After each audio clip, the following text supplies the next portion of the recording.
Hai, assalamualaikum. Kali ini kita akan membuat seafood cake pandan.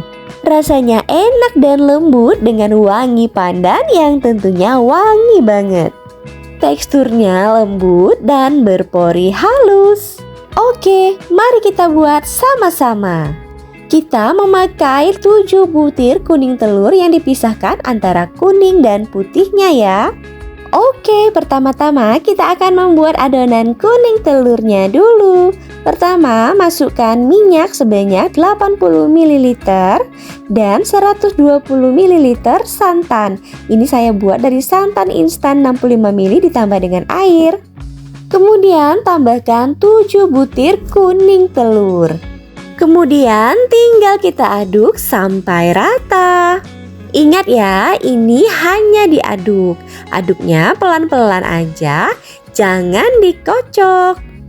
Jadi mengaduknya cukup dengan cara memutar seperti ini. Kalau sudah tercampur rata, tambahkan 130 gram tepung terigu protein rendah. Ini tepungnya wajib diayak dulu ya, supaya tidak ada tepung yang bergerindil dan memudahkan kita dalam proses pencampuran adonannya. Kita aduk cukup dengan pelan-pelan aja dengan gerakan memutar seperti ini. Kita aduk pelan-pelan dengan menggunakan balon whisk. Kalau sudah tercampur rata, kira-kira jadinya adonannya akan seperti ini. Selanjutnya, tambahkan 1 sendok makan pasta pandan. Tambahkan juga 1 sendok teh pasta vanila, tapi tidak terekam, maaf ya. Kemudian aduk kembali sampai tercampur rata. Adonan ini harus diaduk dengan pelan-pelan sampai benar-benar tercampur rata ya. Kalau sudah tercampur rata, selanjutnya adonan ini kita sisihkan dulu ya.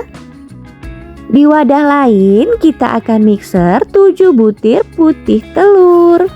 Kita mixer cukup dengan kecepatan yang paling rendah aja. Kita mixer sampai berbusa seperti ini. Kemudian tambahkan setengah sendok teh garam dan mixer kembali sampai tercampur rata. Nah, kalau busanya udah mulai naik seperti ini, selanjutnya tambahkan 1 sendok makan perasan jeruk nipis atau jeruk lemon. Kemudian kita mixer kembali, naikkan kecepatan mixernya sampai ke kecepatan sedang sampai putih telurnya ini menjadi lebih mengembang sedikit lagi. Dan selanjutnya kita bisa memasukkan gula pasir sebanyak 140 gram. Proses menambahkan gula pasir ini harus dilakukan secara bertahap. Saya menambahkan gula pasir ini dibagi menjadi 3 tahap. Jadi menambahkannya harus secara pelan-pelan aja. Ditambahkan sedikit, dimixer lagi, tambahkan lagi, dimixer lagi, dan tambahkan yang ketiga kalinya. Dan selanjutnya kita akan mixer adonan putih telur ini sampai benar-benar sopik. Ingat ya, putih telur ini harus dimixer sampai benar-benar sopik. Jadi jangan sampai kurang dan juga jangan sampai overmix. Dan karena kita mixer dengan kecepatan yang sedang aja, jadi pori-porinya ini benar-benar halus. Sopik itu adalah adonan yang halus dan lembut. Di saat kita mengangkat mixer, akan terbentuk jambul runcing seperti ini. Dan kalau dibalik tentunya tidak akan tumpah. Oke, ini dia adonan putih telurnya sudah siap. Selanjutnya tinggal kita tambahkan ke dalam adonan kuning telur tadi. Proses pencampurannya ini juga harus dilakukan secara bertahap. Dan proses kita mengaduknya juga tidak boleh dilakukan dengan terlalu kencang. Jadi pelan-pelan aja ya teman-teman. Kita campurkan cukup dengan menggunakan balon wax seperti ini. Kenapa dilakukan secara bertahap? Supaya proses pencampurannya ini lebih mudah tercampur ya. Kalau saya, proses pencampurannya ini dibagi menjadi 4-5 tahap. Ini dia, semua adonannya sudah tercampur rata.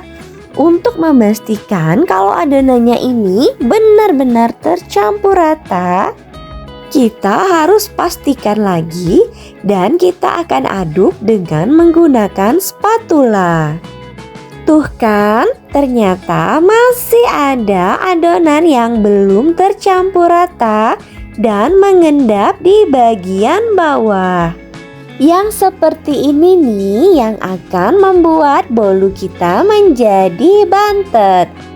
Jadi harus benar-benar kita pastikan ya bahwa tidak ada lagi adonan yang belum tercampur rata dan mengendap di bawah. Teknik mengaduknya juga harus diaduk dengan teknik balik.